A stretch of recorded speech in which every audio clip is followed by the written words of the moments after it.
ॐ नमो भगवते वासुदेवाय। ध्यान श्लोकम्।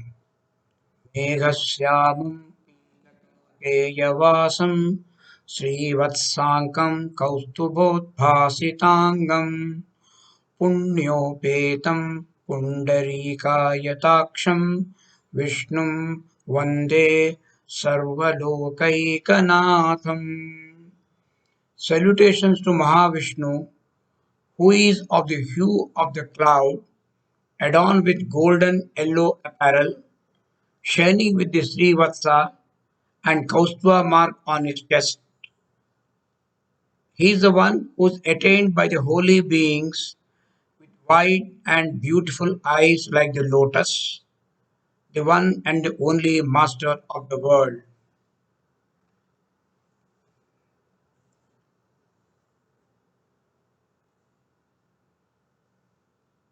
Verse 19, Vishnu Sahasra naama.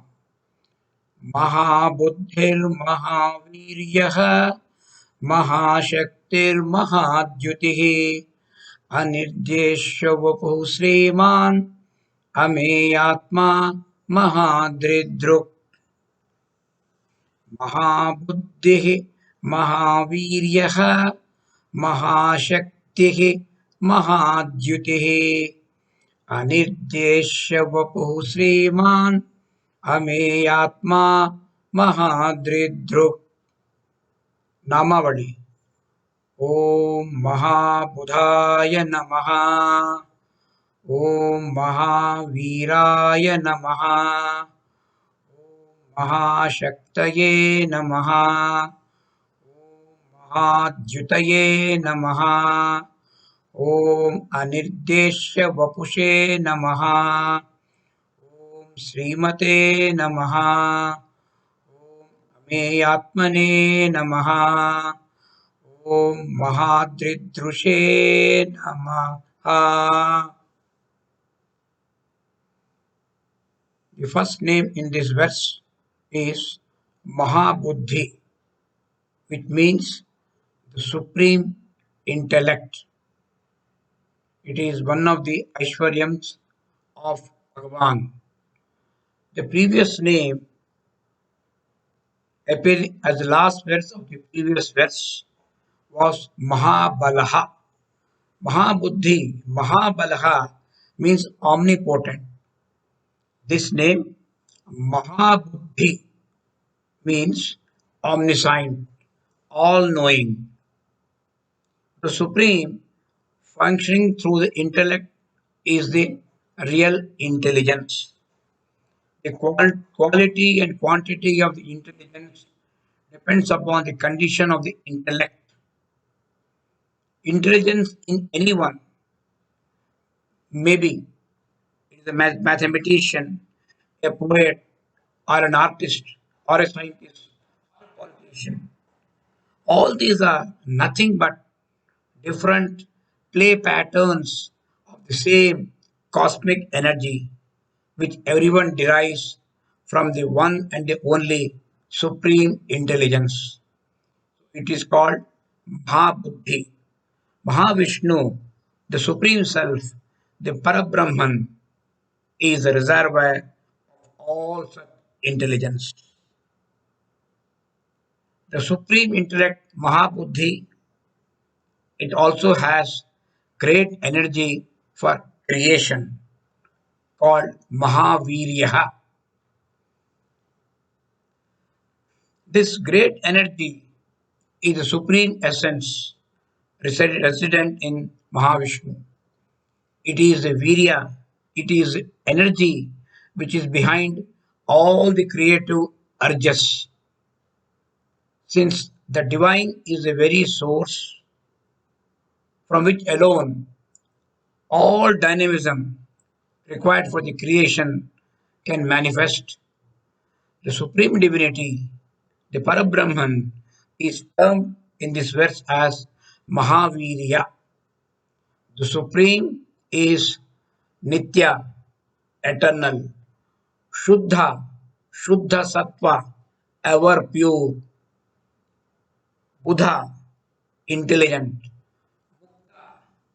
ever free. It is the supreme creative force. Mahabuddhi is a great intellect. Mahavirya, great energy. Naturally, together it represents the supreme power. Mahashakti is the next name appearing in this particular verse. Mahashakti here means it represents the efficiency. It is what we call the Gnana Shakti, Kriya Shakti, all these things, the power of action, the power of desire, Icha Shakti,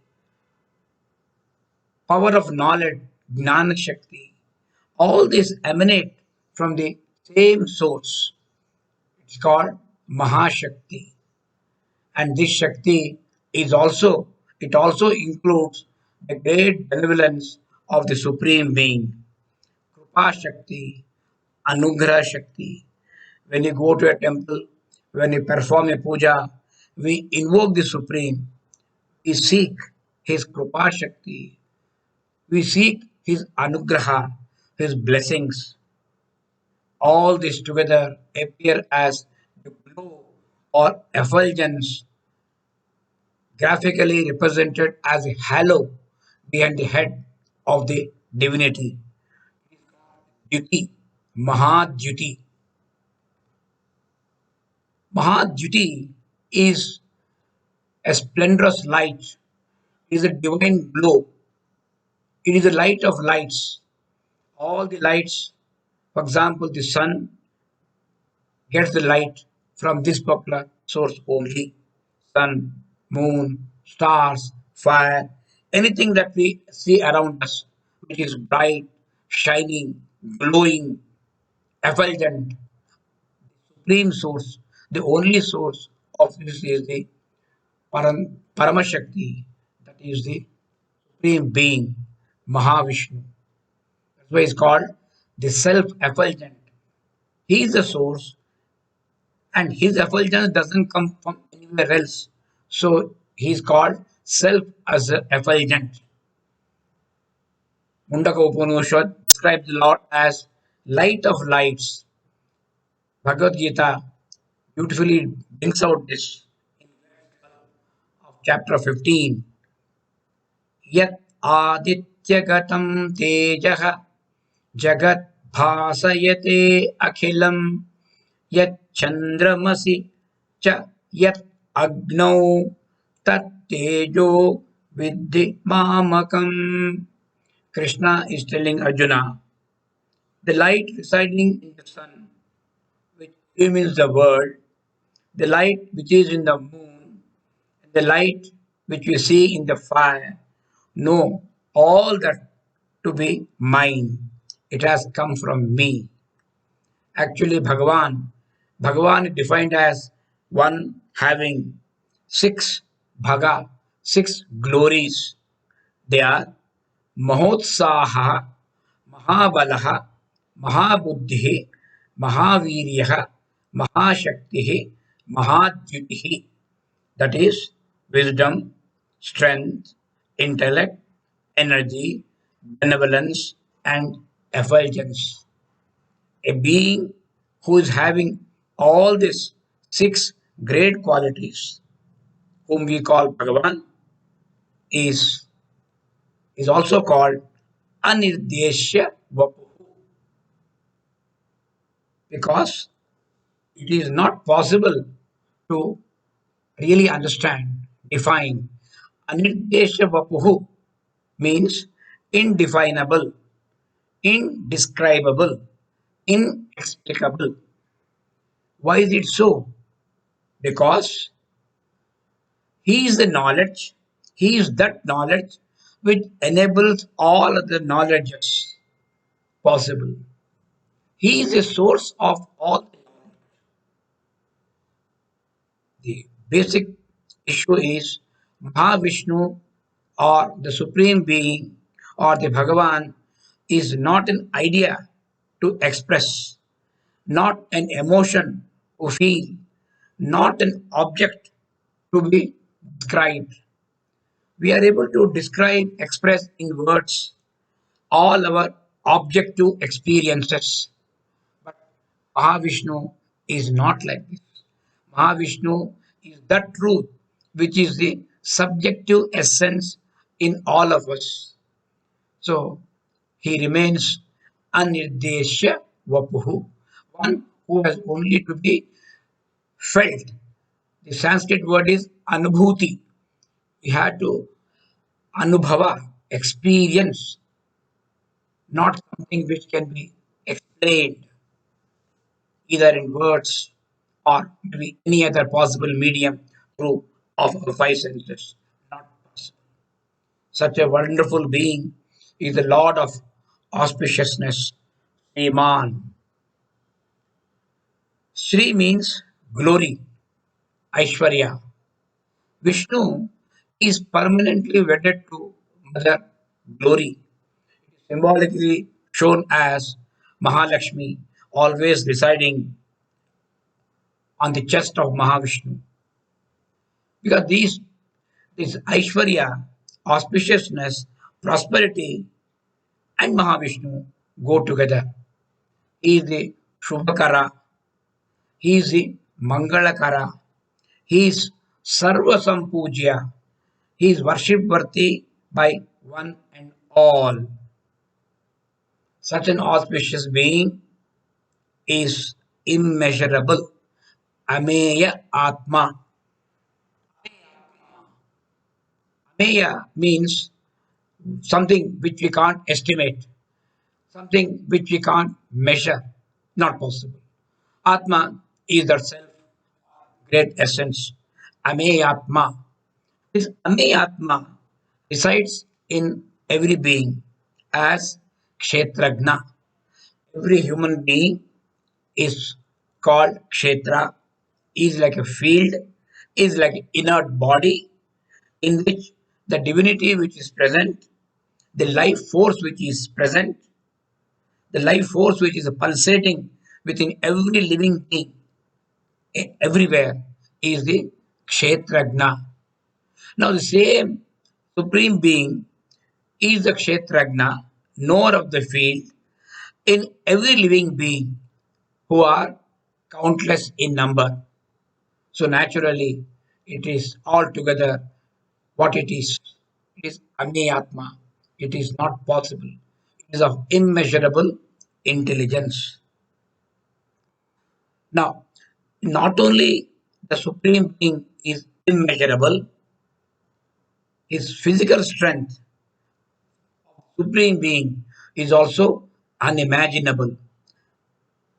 Just to make us understand, the examples shown are that that a Supreme Being is capable of lifting even mountains. Maha Adri Dhruv, one who is bearing huge mountains, maybe on his little finger. Mahadri Dhruv, uplifter of mountains. There are a number of examples in our Puranas. The very famous example is Mahavishnu manifesting as Kurma, as a great tortoise, lifting and supporting the Mandara mountain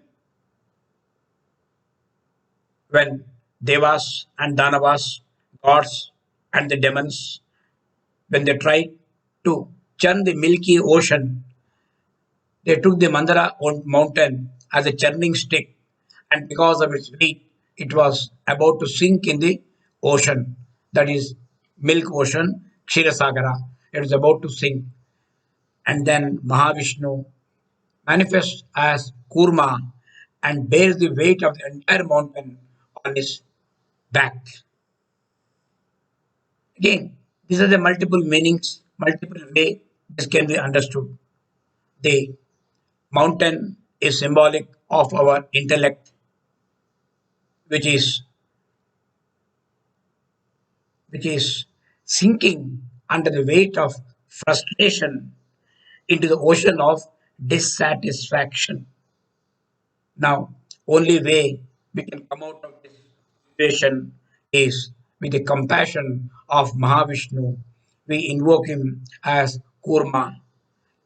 Let him help us bring our intellect back. The other example, one more example which is given, is very common, is from Srimad Bhagavata, where Lord Krishna, as a little boy, lifts the Govardhana mountain to protect the cows and cowherds. On suggestion of by Krishna, the cowherds decide to worship not Indra but the Govardhana mountain. Naturally, the arrogant Indra gets angry, tries to show his might by creating rain, hailstorm, lightning, thunder, and the gopas and gopikas and the cowherds were really scared. To help them, to protect them, boy Krishna lifted the mountain itself on his little finger and balanced the entire mountain for 7 continuous days and gave protection to all the residents of Vrindavana, all of them. Entire protection was given to them.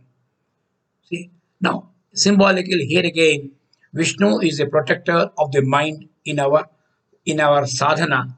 When we are trying to do our sadhana, sadhana is again like a churning involving study and reflection called Shravana and Manana. And we are trying to do this exercise in our own heart, pure heart of devotion. Symbolically, we can call it Kshirasagara. And we are trying to gain the knowledge of the Supreme, which is immortality, Amritam. Here again, without the blessings of Lord Krishna, without the grace of Mahavishnu, we will not be able to succeed. And such a powerful Supreme being, does he also require any weapons? Does he bear weapons? The answer is yes. He is called Maheshwasa, one bearing a powerful bow. As Mahavishnu, as Lord Rama, we are very familiar with the divinity being shown with a great bow. About this, we'll study in greater detail in the next verse, which is the first name in the next verse. We will study subsequently. Hari Om Tat Sat Om Shanti Shanti Shanti